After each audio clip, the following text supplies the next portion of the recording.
This talk about ourselves, about our species, about humankind, how we conquered the planet. If we go back around 70,000 years, then we find that our ancestors, Homo sapiens, that lived in East Africa back then, were insignificant animals. The most important thing you need to know about our ancestors is that they were unimportant animals. Their impact on the world, on the ecological system, was not much greater than that of chimpanzees or fireflies or jellyfish or woodpeckers or many other species of animals. If you look at the world today, you find that we dominate this planet. The future of life on Earth, to a large extent, depends on us. And the question I would like to address is how exactly we reached from there to here, from being insignificant apes minding their own business in a corner of Africa, not bothering anybody else too much, to being the masters of this planet and of the future of life. And when we raise this question of the secret of success of our species, people generally try to find the answer on the individual level, as if there is something special about the individual human being, about me, say, that makes me such a superior creature in comparison to a chimpanzee or to a dog or to a pig. But the truth is that on the individual level, I am embarrassingly similar to a chimpanzee. And if you place me and a chimpanzee together on some lonely island to see who survives better, I would definitely place my bets on the chimpanzee, not on myself. And I don't think it is something wrong with me personally. I guess if they took almost any one of you and placed you alone on some lonely island with a chimpanzee, the chimpanzee would probably do better. So it's not on the individual level that we need to look for the secret of success of our species, it's rather on the collective level. Humans, to make a long story short, we humans control the planet because we are the only animal, as far as we know, ever in the history of the planet that managed to cooperate flexibly in large numbers. Now, there are other animals, especially the social insects, like the ants and the bees and the termites, that know how to cooperate in very large numbers, but they don't have flexibility. Their system of cooperation is determined by their genetic code to such a degree that if, for example, a beehive faces a new danger or a new opportunity, there is no way that the bees are going to reinvent their social system overnight. There is no way that the bees can, for example, execute the queen bee and establish a communist dictatorship of worker bees. They can't do it. Other social animals, like the social mammals, like chimpanzees and baboons and dolphins and elephants, they are much more flexible in the way that they cooperate than the social insects, but they can cooperate only in relatively small numbers, because cooperation, for example, among our chimpanzee cousins, is based on intimate, personal acquaintance one with the other.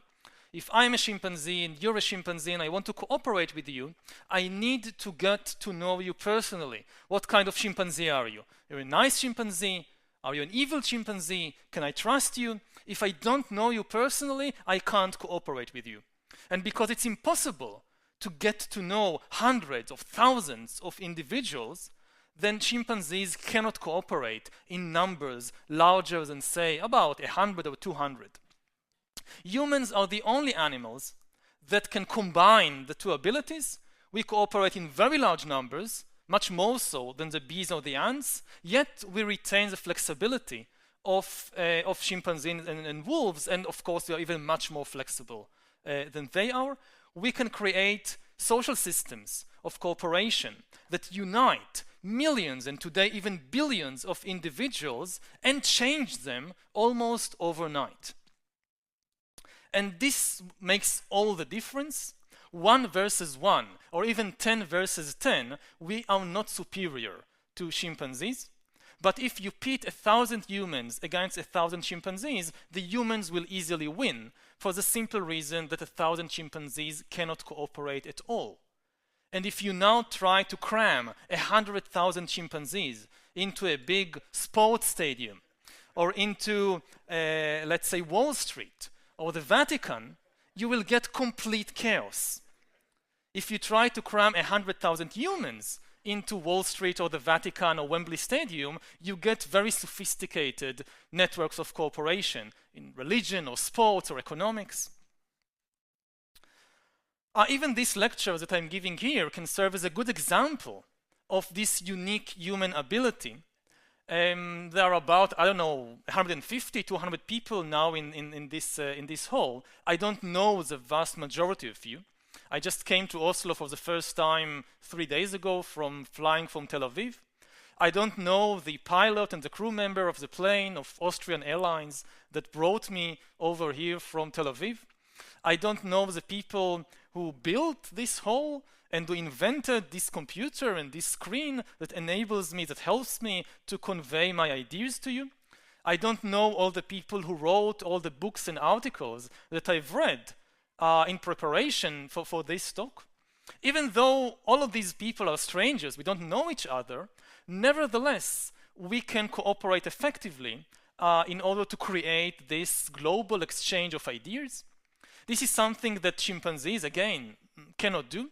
Chimpanzees certainly convey information to one another, but you never see a chimpanzee leaving his band and going to the territory of a distant chimpanzee band to give them a talk about bananas or about elephants or about humans or something else that might interest chimpanzees. It never happens. Of course, cooperation is not always nice. We usually associate cooperation like with Sesame Street, where we teach children to cooperate and be nice to each other, but should be emphasized that cooperation is also responsible for all the terrible things that humans have been doing throughout history, whether it's armies or slaughterhouses or prisons or concentration camps. All of these are also examples of unique ways of mass cooperation that only humans have. Chimpanzees don't have slaughterhouses and prisons and concentration camps. It's uniquely human ways of cooperating. And suppose that I perhaps managed to convince you that yes, our secret of success is this ability to cooperate in large numbers, in a flexible way, that all the big achievements of humankind, whether it's building the pyramids or reaching the moon or splitting the atom, these are all the result not of individual genius, they are the result of mass cooperation. The next question, which almost always pops up in the mind of an inquisitive audience, is what enables humans, alone of all the animals, to do it, to cooperate flexibly in large numbers. And the answer, at least the answer that I can give you, is the human imagination. And in particular, the ability to invent fictional stories and spread them around. If you examine any large-scale human cooperation, you will always find some fictional story at its basis. And this is, a uniquely human ability. You can never convince a chimpanzee to give you a banana by promising him that if you give me this banana, after you die, you'll go to chimpanzee heaven, and there you will receive lots and lots of bananas for your good deeds here on earth, so now give me this banana. No chimpanzee will ever believe such a story. Only humans can believe such stories, which is why we control the world and not the chimpanzees. As long as millions of people all believe in the same story, they all follow the same laws, the same norms, they all believe in the same values, and this is what enables even complete strangers to cooperate effectively.